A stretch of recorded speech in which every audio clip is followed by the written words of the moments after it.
हम अध्याय 8 ऊंचाई व दूरी यानी हाइट और डिस्टेंस का अध्ययन करने वाले हैं। तो बिना देर किए चलिए शुरू करते हैं।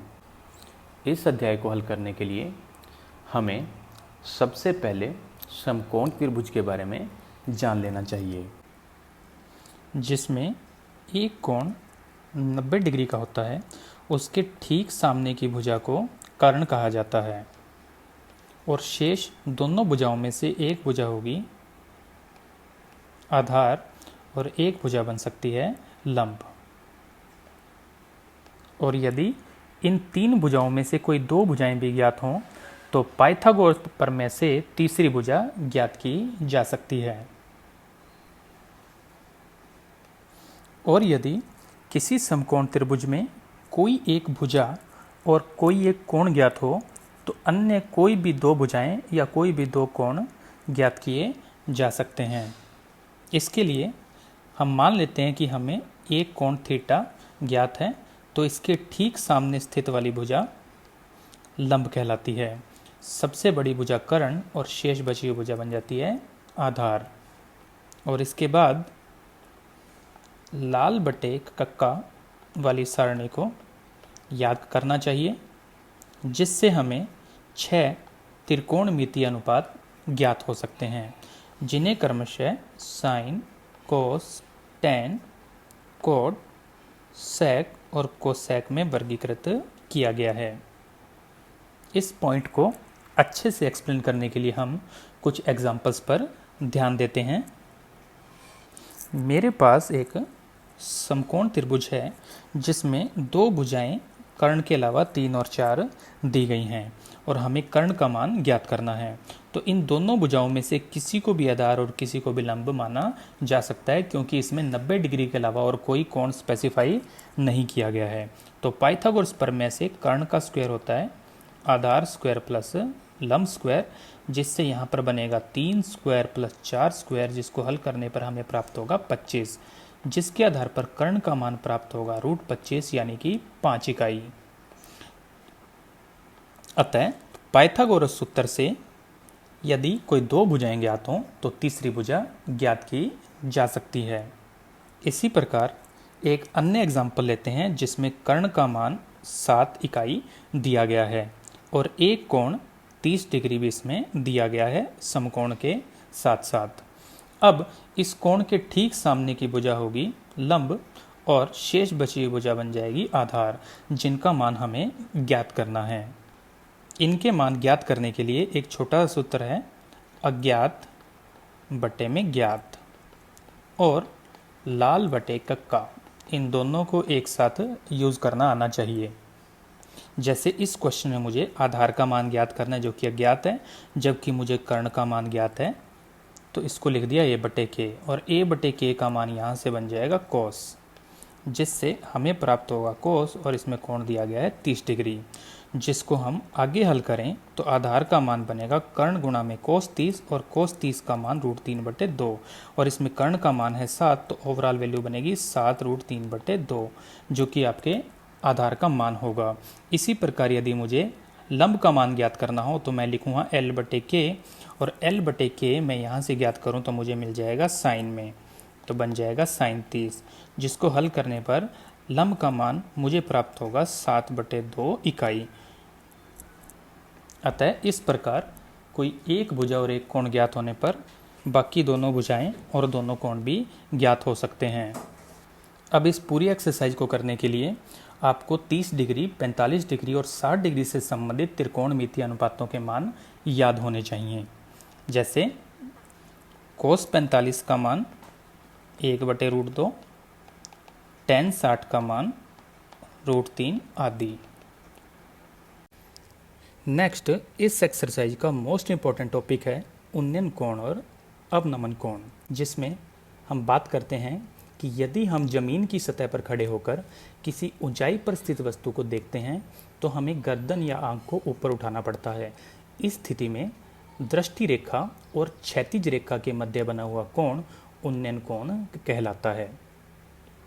जिसका मतलब है यदि हम अपनी आंख से ऊंचाई पर स्थित किसी वस्तु की ओर देखते हैं तो यह जो सरेखा बनती है इसको बोलते हैं दृष्टि रेखा।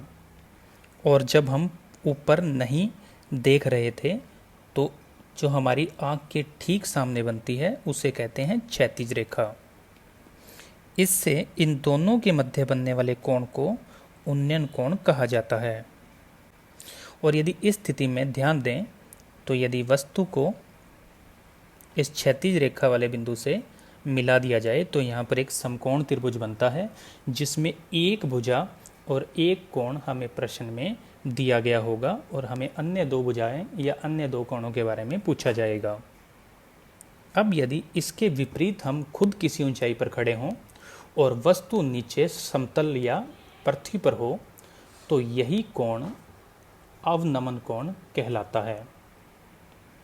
इस स्थिति में वस्तु नीचे होगी और हमारी आंख ऊपर की तरफ होगी, तो यह बन जाएगी दृष्टि रेखा। और आंख बिना नीचे किए जब हम सामने की तरफ देख रहे थे वह बन जाएगी क्षैतिज रेखा। इस स्थिति में इन दोनों रेखाओं के मध्य बनने वाले कोण को अवनमन कोण कहते हैं, जो कि नीचे देखने की ओर इशारा करता है। अब यदि ध्यान दें तो वह कोण, ये वाला कोण एक समान होंगे क्योंकि यह संगत कोण होते हैं। और यदि अब इस आकृति को पूरा किया जाए तो यहाँ पर पुनः एक समकोण त्रिभुज बनता है, जिसमें एक भुजा और एक कोण हमें ज्ञात होगा और अन्य दो भुजाएं या दो कोण हमें ज्ञात करने होंगे। जब तक अन्यथा ना कहा जाए, मीनार, भवन, पेड़, खंबा आदि को आपने ऊर्ध्वाधर ही मान के चलना है, जो कि ठीक सीधे खड़े होते हैं, यानी इसका समतल के साथ कोण हमेशा 90 डिग्री का होता है। और यदि पानी की सतह, जमीन, इनकी बात की जाए तो ये हमेशा उबड़ खाबड़ ना लेते हुए इनको हमेशा क्षैतिज रूप में लेना चाहिए। अब प्रश्नमाला 8 का फर्स्ट क्वेश्चन है कि यदि एक ऊर्ध्वाधर खंबे यानी पोल की परछाई खंबे की ऊंचाई के इक्वल हो या बराबर हो तो सूर्य का उन्नयन कोण क्या होगा। हम जानते हैं कि पोल किसी भी समतल पर सीधा खड़ा होता है और यदि सूरज इस साइड में कहीं चमक रहा हो तो इसकी परछाई कुछ इस प्रकार से बनेगी, यानी ये वाला हिस्सा इसका बन जाएगा परछाई। और यदि परछाई और खंबे की ऊंचाई एक समान हो तो हमें उन्नयन कोण यानी इसको ज्ञात करना है, यानी जो गर्दन ऊपर उठाने के ऊपर बनता है। अब इस क्वेश्चन में जो खंबा है वो इस कोण के ठीक सामने है, इसलिए इसको कहा जाएगा लंब और इसको कहा जाएगा आधार। मैं इस उन्नयन कोण को भी थीटा मान लेता हूँ। अब हमें इस उन्नयन कोण थीटा को ज्ञात करना है। अब इस क्वेश्चन में ध्यान से देखें तो यहाँ पर कोण बनेगा 90 डिग्री, तो ये बन जाएगा एक समकोण त्रिभुज जिसमें कोई दो भुजाएं हमें दी गई हैं और प्रश्नानुसार ये कहा गया है कि ए और एल इक्वल हैं। अब हम ए और एल के मध्य संबंध ज्ञात करते हैं। तो हम जानते हैं कि लाल बटे कक्का के बेस पर अगर हम देखें तो एल और ए इसमें आ रहा है, जो कि या तो आएगा tan में या आएगा cot में।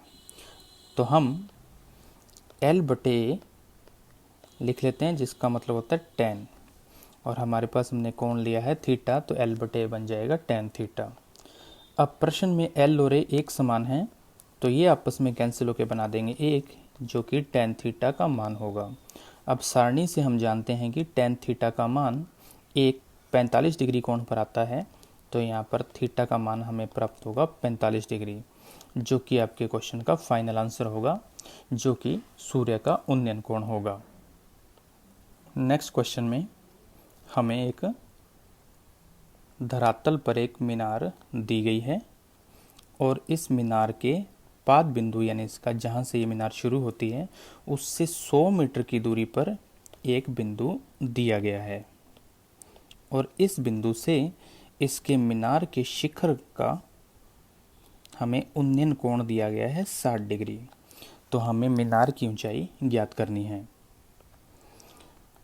हम मीनार की ऊंचाई को नाम देते हैं एल लंब, क्योंकि ये कोण के सामने की भुजा है। तो शेष ये बची भुजा ये बन जाएगी आधार। अब यदि ध्यान दें तो मीनार के पाद से नीचे समतल के साथ बनने वाला कोण होगा 90 डिग्री, यानी यह एक समकोण त्रिभुज होगा जिसमें हमें एक भुजा और एक कोण ज्ञात है और हमें एक अन्य भुजा जो कि मीनार की ऊंचाई है उसे ज्ञात करना है। इस समकोण त्रिभुज को नाम दे सकते हैं PQR। तो इस प्रश्न में दिया गया है कि समकोण त्रिभुज PQR में आधार जो कि PQ है जिसका मान है 100 मीटर और कोण RPQ जिसको दिया गया है 60 डिग्री। अब इस क्वेश्चन में हमें ज्ञात करना है मीनार की ऊंचाई यानी L जो कि अज्ञात राशि है और हमें ज्ञात है आधार यानी कि A। तो हमें L बटे A लाल बटे कक्का वाली सारणी से ज्ञात करना है पहले। तो L बटे A का मतलब हो जाता है tan थीटा, तो इसका मतलब होगा tan और हमें कोण दिया गया है 60 डिग्री। तो हम इसके साथ लिखेंगे, हम जानते हैं कि L बटे A का मतलब होगा tan 60 डिग्री, जिसमें L का मतलब मीनार की ऊंचाई है और A का मतलब आधार यानी दिया गया है 100 मीटर और tan 60 का मान हम सारणी से जानते हैं √3। तो वज्र गुणा करने पर हमें L का मान मिलेगा 100√3 मीटर, जो कि आपके क्वेश्चन का फाइनल आंसर होगा, जो कि मीनार की ऊंचाई होगी। तो इस प्रकार से हर एक क्वेश्चन में हमें एक भुजा और एक कोण मोस्टली दिया गया होगा, जिसके आधार पर हमें कोई अन्य भुजा या अन्य कोण ज्ञात करने की आवश्यकता होगी। नेक्स्ट क्वेश्चन में एक 15 मीटर लंबी सीढ़ी एक ऊर्ध्वाधर दीवार के शिखर तक पहुंचती है। यानी यदि यहाँ पर एक हमारे पास है समतल और इसके सारे कोई खड़ी है दीवार, ये है धरातल और ये है कोई दीवार, और कोई सीढ़ी है जो मान लीजिए इस बिंदु से शुरू होकर इसके शिखर तक पहुंच जाती है। अब क्वेश्चन में दिया गया है कि सीढ़ी जो है उसकी लंबाई है 15 मीटर और यह सीढ़ी दीवार के साथ 60 डिग्री का कोण बनाती है, यानी ये कोण दिया गया है 60 डिग्री। तो हमें दीवार की ऊंचाई ज्ञात करनी है। ध्यान दें तो यहाँ पर कोण बनेगा 90 डिग्री, जिसके आधार पर इसके ठीक सामने की भुजा बन जाएगी कर्ण, यानी ये सीढ़ी जो है यानी 15 मीटर ये कर्ण का मान है। इस कोण के सामने की भुजा बन जाती है लंब, जिसकी हमें कोई आवश्यकता देखा जाए तो नहीं है। तो शेष बची है दीवार, जिसको हम कह सकते हैं आधार। तो हमें दीवार यानी आधार का मान ज्ञात करना है। इस समकोण त्रिभुज को नाम दे देते हैं PQ और R। दिया गया है कि समकोण त्रिभुज PQR में PR का मान है 15 मीटर, जो कि है CD की लंबाई, और हमें ज्ञात करना है QR यानी कि दीवार की लंबाई। और इसके साथ साथ हमें कोण दिया गया है जो कि है कोण PRQ, जिसका मान है 60 डिग्री। अब वापस हम लाल बटे कक्का वाली सारणी पे आते हैं और फोकस करते हैं कि हमें A ज्ञात करना है जबकि हमें K दिया गया है। तो इसमें अज्ञात राशि को ऊपर रखते हैं और ज्ञात राशि को नीचे। तो आधार बटे कर्ण का मान बन जाएगा कोस यानी कोस, और इसमें कोण दिया गया है 60 डिग्री, जिसमें आधार का मान यानी दीवार की ऊंचाई मुझे ज्ञात करनी है और कर्ण का मान दिया गया है 15 मीटर और कोस 60 का मान हम जानते हैं 1/2, जिसको यदि आगे वज्र गुणन से हल करें तो आधार का मान बन जाएगा 15/2 मीटर, जो कि दीवार की ऊंचाई होगी और आपके क्वेश्चन का फाइनल आंसर है। नेक्स्ट क्वेश्चन में एक 10 मीटर ऊंची मीनार के शिखर से हम लोग पहले एक समतल ले लेते हैं जिसके ऊपर एक मीनार खड़ी है और इस मीनार के शिखर से पृथ्वी पर कोई बिंदु लिया गया या जो समतल है उस पर एक बिंदु लिया गया। इस बिंदु का हमें अवनमन कोण दिया गया है। अब हम जानते हैं कि यह कोण क्षैतिज रेखा के साथ बनता है, तो हमें वास्तव में ये वाला कोण 30 डिग्री दिया गया है और इस मीनार की ऊंचाई दी गई है हमें 10 मीटर। तो हमें इस बिंदु की मीनार के आधार से दूरी ज्ञात करनी है। अब मैं इस समकोण त्रिभुज को नाम देता हूँ PQR। तो मुझे PQ का मान ज्ञात करना है। अब यहाँ पर ये जो कोण बन रहा है 30 डिग्री, इसके संगत ये वाला कोण होगा, तो ये भी होगा 30 डिग्री, क्योंकि जेड की आकृति में जो बनने वाले कोण होते हैं वह प्राय एक जैसे होते हैं। तो यहाँ पर बन जाएगा 30 डिग्री और 30 डिग्री कोण। तो इस समकोण त्रिभुज PQR में ध्यान से देखें तो एक भुजा और एक कोण हमें ज्ञात है, तो हमें एक अन्य भुजा PQ को ज्ञात करना है। इस कोण के सामने की भुजा, जो दिया कोण है उसके सामने की भुजा बन जाएगी लंब। सबसे बड़ी भुजा कर्ण जिसका कोई यूज नहीं है, और हमें आधार को ज्ञात करना है जो कि बन रहा है PQ। अब क्वेश्चन में जो दिया गया है उसको भाषा के रूप में लिख लेते हैं। QR का मान दिया गया है 10 मीटर जो कि मीनार की ऊंचाई है, और हमें PQ जो कि आधार है उससे ज्ञात करना है, और कोण RPQ हमें 30 डिग्री दिया गया है। पुनः लाल बटे कक्का वाली सारणी के ऊपर फोकस करते हैं। हमें लंब का मान दिया गया है और आधार का मान ज्ञात करना है। तो यदि A/L देखें तो वह बन जाता है कोट थीटा। तो इस आधार पर यदि हम आगे चलें तो हम जानते हैं कि आधार बटे लंब का मतलब बनेगा कोट, और इसमें कोण दिया गया 30 डिग्री, तो यहाँ लिख देंगे कोट 30। अब आधार हमें ज्ञात करना है जो कि PQ है, और L का मान हमें दिया गया है 10 मीटर, और कोट 30 का मान होता है √3। यदि इसे वज्र गुणन से हल किया जाए तो आधार का मान बन जाएगा 10√3 मीटर, जो कि बिंदु P की मीनार के आधार Q से दूरी होगी, जो कि आपके क्वेश्चन का फाइनल आंसर होगा। नेक्स्ट क्वेश्चन में एक नदी दी गई है जिसकी चौड़ाई हमें ज्ञात करनी है, और इसकी चौड़ाई को ज्ञात करने के लिए हमें ये कहा गया है कि इस नदी पर एक पुल बना हुआ है, जो कि मैं कुछ इस प्रकार से मान लेता हूँ। ये नदी के ऊपर बना हुआ पुल है, और इस पुल की लंबाई दी गई है 150 मीटर, और हमें इस नदी की चौड़ाई यानी ये वाला मान ज्ञात करना है। और नदी का जो पुल है वो नदी के एक सिरे के साथ 45 डिग्री का कोण बनाता है। तो इस आधार पर हमें नदी की चौड़ाई यानी ये वाला मान ज्ञात करना है।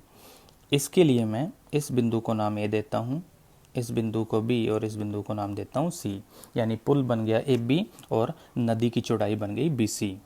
अब इसके अंदर यहाँ पर कोण बन रहा है 90 डिग्री, तो हमें मिल जाएगा समकोण त्रिभुज जिसमें एक भुजा और एक कोण ज्ञात हैं, तो हमें अन्य भुजा को ज्ञात करना है। अब कोण के जो ठीक सामने की भुजा है जिसको हम कह सकते हैं लंब, और 90 डिग्री के सामने जो भुजा बन रही है वो बन जाएगी कर्ण। तो हमें ज्ञात होने पर लंब का मान ज्ञात करना है।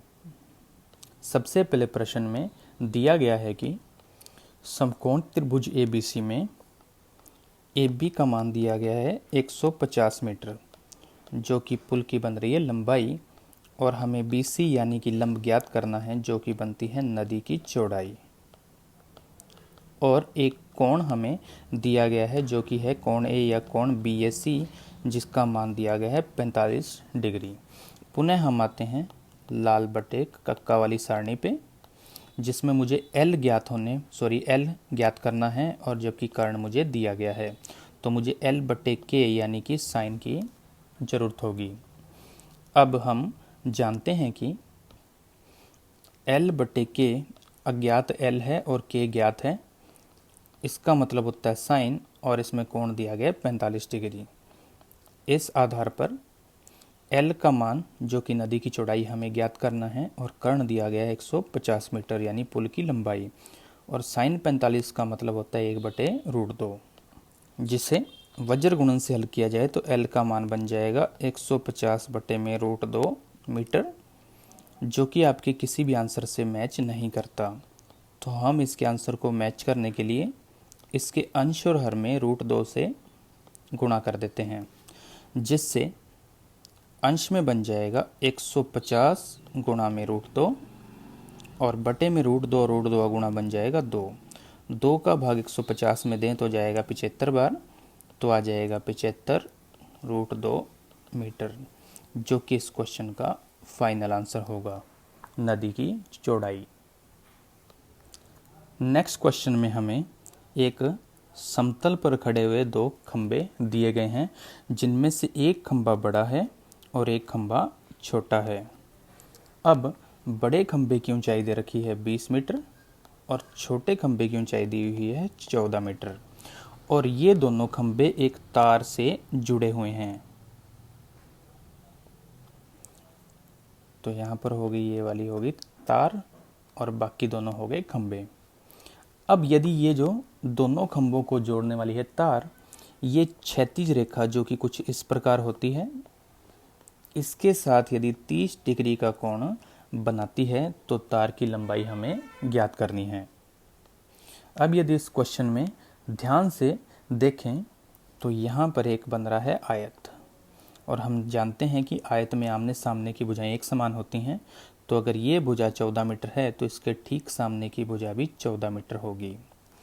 अब यदि इस पूरे खंबे की ऊंचाई 20 मीटर है तो ये शेष हिस्सा बच जाएगा 6 मीटर। अब मुझे इस समकोण त्रिभुज में एक भुजा और एक कोण ज्ञात हो चुका है, जिसके आधार पर मुझे एक भुजा यानी तार की लंबाई ज्ञात करनी है।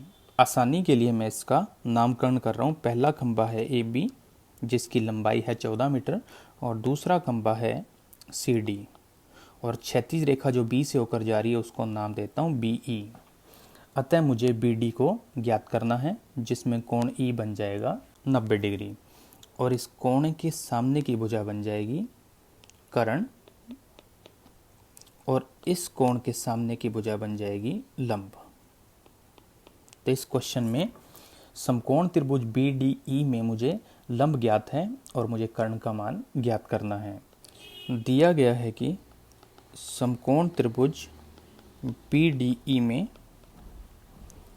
BD का मतलब है कर्ण यानी कि तार की लंबाई, जो कि हमें ज्ञात करनी है, और DE का मतलब है दूसरे खंबे का शेष बचा हुआ भाग यानी कि लंब, और एक कोण B दिया गया है जिसका मान है 30 डिग्री। अब हमें वही लाल बटे कक्का की सारणी को यूज़ करना चाहिए, जिसमें मुझे K का मान ज्ञात करना है और मुझे L का मान दिया गया है। तो मुझे K/L की आवश्यकता होगी, जिसका मतलब होता है कोसेक। तो इस आधार पर हम जानते हैं कि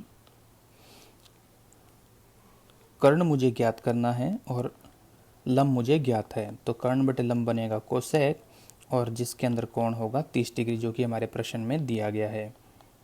कर्ण ज्ञात करना है, लंब का मान मुझे इस प्रश्न में मिल गया है 6, और कोसेक 30 का मान होता है 2, जिसको वज्र गुणन से हल करें तो कर्ण का मान हमें प्राप्त होगा 12 मीटर, जो कि तार की लंबाई होगी और आपके क्वेश्चन का फाइनल आंसर होगा। नेक्स्ट क्वेश्चन में हमें पृथ्वी पर खड़ी एक मीनार दी गई है, जिसकी ऊंचाई हमें ज्ञात करनी है, और इस मीनार के शिखर के 2 बिंदुओं के उन्नयन कोण हमें 30 डिग्री और 60 डिग्री दिए गए हैं, जो कि मीनार के आधार से क्रमशः A तथा B दूरी पर स्थित हैं। अब इस क्वेश्चन में एक बात और दी गई है कि A का मान B से बड़ा है। इसका मतलब जो दूर वाला बिंदु है उसकी आधार से दूरी होगी A, और जो बिंदु आधार के पास है उसकी आधार से दूरी होगी B। अब यदि हम सोचें कि इनके जो शिखर के उन्नयन कोण बन रहे हैं इन बिंदुओं से, उन कोणों के मान क्या होने चाहिए, तो स्पष्ट है कि ये कोण बड़ा है तो ये होगा 60 डिग्री और ये कोण छोटा है तो ये कोण होगा 30 डिग्री। अब इस क्वेश्चन में संख्यात्मक मान न देकर हमें दूरियां ए और बी दी गई हैं, जिसके आधार पर हमें मीनार की ऊंचाई इन्हीं ए और बी दूरियों में ज्ञात करनी है। पहले हम बिंदुओं का नामकरण करते हैं P, Q, R और S, जिसके आधार पर मीनार बन जाएगी RS। और यदि मैं दूरी PQ की बात करूं तो वह हमें प्राप्त होगी A माइनस B।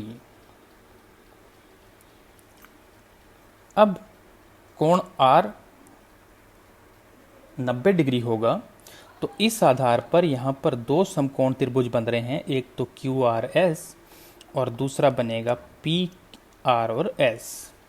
तो हमें इन दो समकोण त्रिभुज के आधार पर मीनार की ऊंचाई को ज्ञात करना है।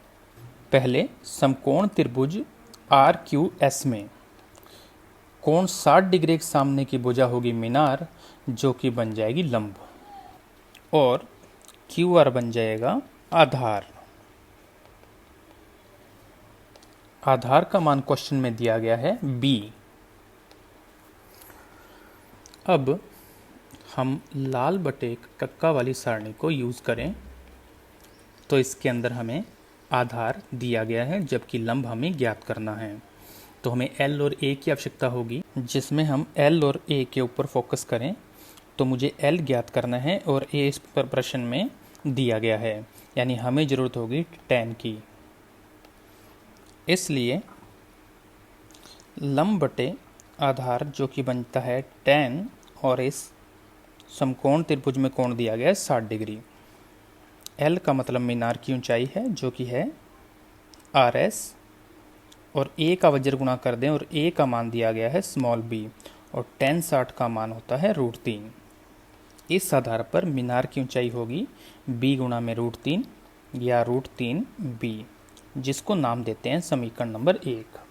इसी प्रकार समकोण त्रिभुज PRS में इस कोण के सामने की भुजा बन जाएगी लंब, यानी कि मीनार की ऊंचाई, 90 डिग्री के सामने की भुजा बन जाएगी कर्ण, और शेष भुजा PR बन जाएगी आधार, जिसका मान इस प्रश्न में A दिया गया। इसके लिए हम पुनः लंब बटे आधार को यूज़ करते हैं, जिसका मतलब होता है tan, लेकिन इस समकोण त्रिभुज में कोण होगा 30 डिग्री। लंब का मतलब है मीनार की ऊंचाई यानी RS, A का वज्र गुणा किया, आधार का मतलब है स्मॉल a, और tan 30 का मतलब है 1/√3। इस आधार पर मीनार की ऊंचाई यानी RS का मान प्राप्त होगा A बटे में √3, जिसको नाम देते हैं समीकरण नंबर 2। अब समीकरण 1 और 2 को हल करते हुए हमें मीनार की ऊंचाई RS को ज्ञात करना है, और इसके लिए हम समीकरण 1 और 2 का गुणा कर देते हैं, जिससे left hand side into left hand side और right hand side into right hand side का मल्टीप्लाई होगा, जिससे लेफ्ट हैंड साइड में तो बन जाएगा RS का होल स्क्वायर, और राइट हैंड साइड में √3 से √3 कैंसिल होने के बाद बचेगा AB।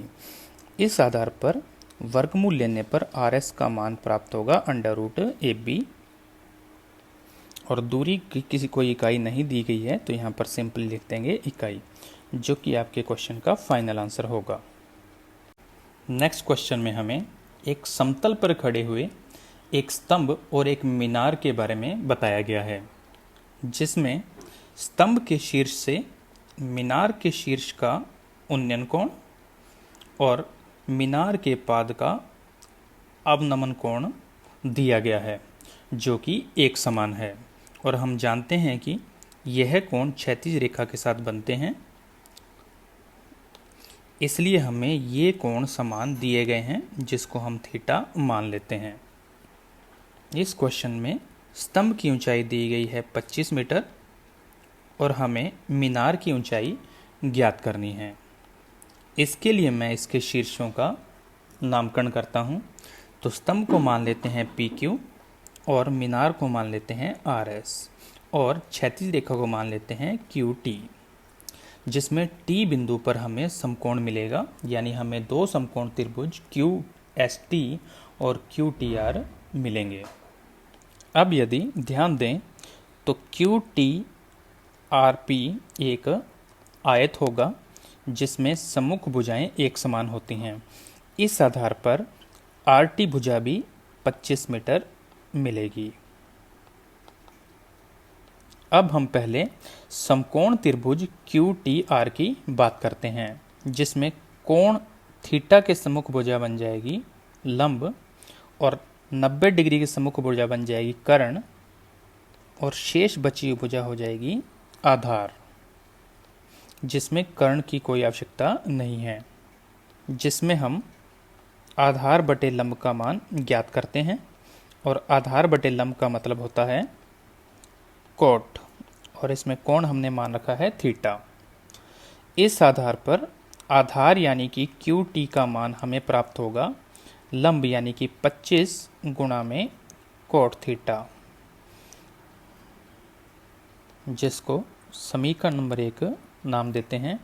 अब पुनः हम समकोण त्रिभुज QST की बात करते हैं, जिसमें कोण थीटा के सामने की भुजा बन जाएगी लंब और 90 डिग्री के सामने भुजा होगी कर्ण और शेष बची भुजा QT बन जाएगी आधार, जिसमें पुनः आधार बटे लंब से हमें प्राप्त होगा कोण थीटा, क्योंकि इसमें भी हमें कोण थीटा लिया है।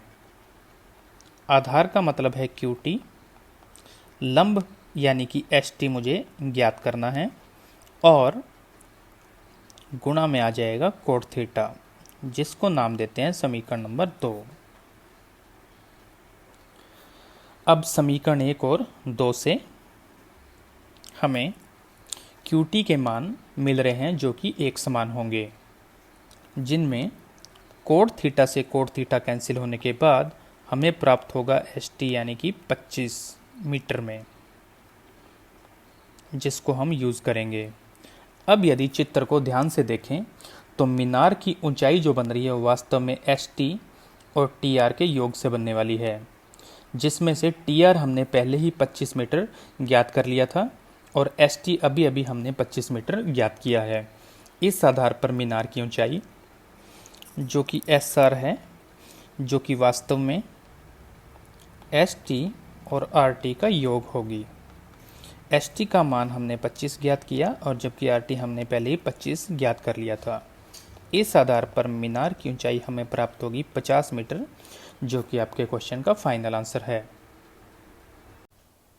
तो आज की वीडियो में इतना ही। नए वीडियो के साथ जल्दी मुलाकात होगी। धन्यवाद।